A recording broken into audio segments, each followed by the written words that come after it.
Hari ini saya bingung mau buat konten apa. Tapi yang jelas di depan adalah gelas kosong. Gambaran bahwasanya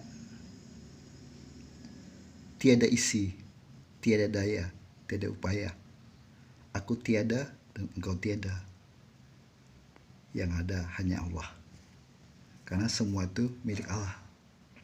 Termasuk di dalam gelas ini dan gelas ini. Gelas ini adalah merupakan satu gambaran bahwa kita harus mengosongkan diri dari keangkuhan, dari kesombongan, dari duniawi, karena semuanya itu milik Allah. Gelas kosong ini menggambarkan sebagai berserah diri, tapi sebelum berserah diri, dia ditempatkan tempat yang aman, misalnya di meja. Kalau kendaraan harus terkunci, kalau kuda sudah ditambatkan, baru kita berserah diri. Begitulah kira-kira. Bagaimana gelas ini menerima? Mungkin air putih, mungkin air susu, mungkin air kopi, mungkin teh manis. Ya, terserah apa yang terisi di dalamnya baru diminum. Gitu juga berserah diri itu merupakan satu simbolis bahwa sesuatunya itu kita tidak daya upaya. Berserah diri adalah satu wadah dari kesabaran, wadah dari tawakal, juga ikhlas. Arti kesabaran sebenarnya tiada batasnya. Cuma kalau tidak sabar, gagallah dari kesabaran itu. Misalnya kita menunggu teman, paling tidak sabar sampai dia datang.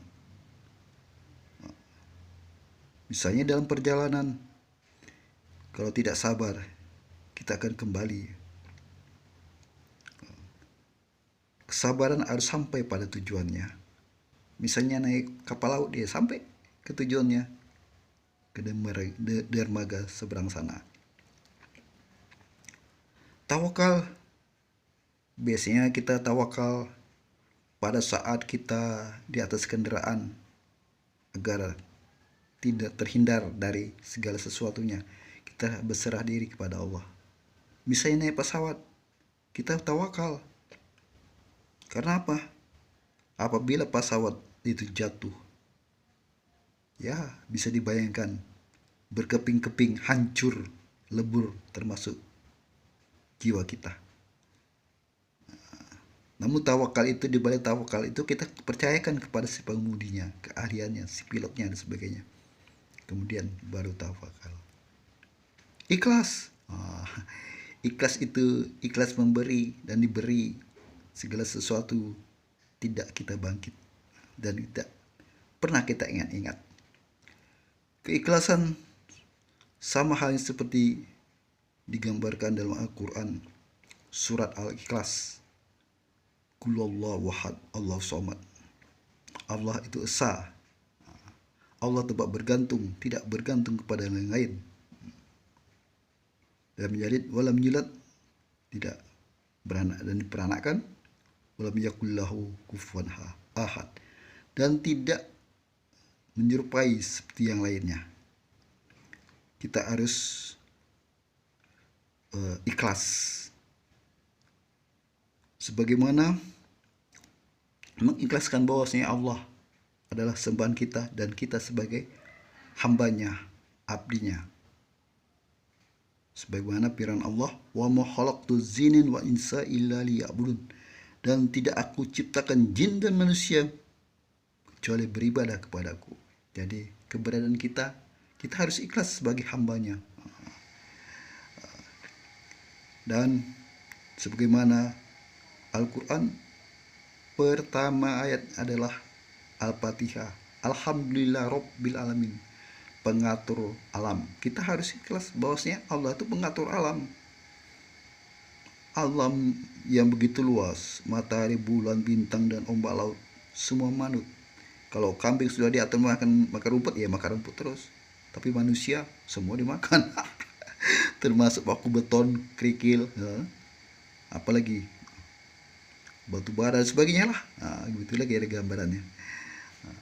Kemudian ditutup dengan surah An-Nas, kul anjur binas malikinas, pengatur. Allah itu pengatur manusia. Jadi manusia sudah diatur Allah dari sejak zaman dahulu kala. Aturannya sebagaimana yang diterahkan dalam Quran, Taurat, Jabur, Injil, Quran. Tapi kita tetap melenceng, berarti kita tidak ikhlas. Kita buat juga aturan sendiri, aturan manusia. Dia membuat aturan, dia malah juga melanggar aturan. Makanya masuklah secara totalitas ikhlas kepada Tuhan, kepada Allah. Maka untuk itu kosongkanlah gelasmu. Hanya itu kira-kira pendapat saya. Komentar saya, silahkan Anda yang menyimak. Ya, wassalam. Terima kasih.